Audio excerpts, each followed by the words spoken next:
see you, brother. A Tacoma man is finally going home after fighting off a nearly deadly battle with coronavirus for about a month. The emotional reunion with his wife was met with a big surprise from the community, and Q13 was there to capture it all.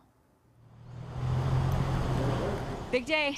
Today's the day. Thank you so much for coming out here today to do this with me. He has no idea about the friends and the Seahawk cars, and I'm nervous. It's like a first date almost.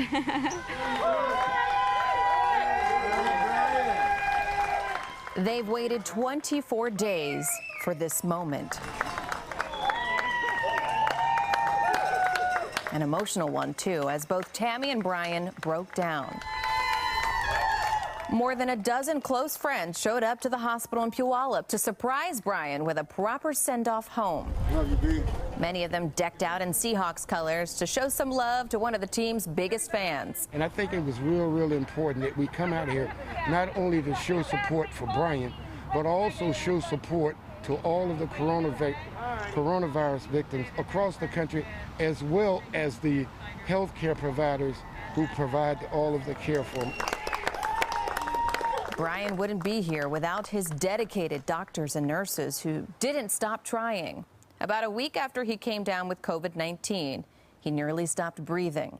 His wife Tammy captured the moment he was being taken away by ambulance, fearing it would be the last picture she ever took of him. He was incubated for 10 days, given a slew of medication, until one finally helped Brian fight off the virus. I don't think I've ever met a person with more will and determination to come out of this. I'm impressed with his strength, his courage, his will to live and come home to me. This is great.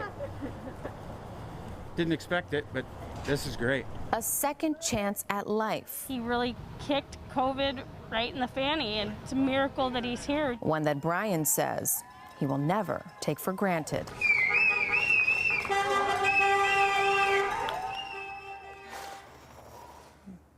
Well, Brian.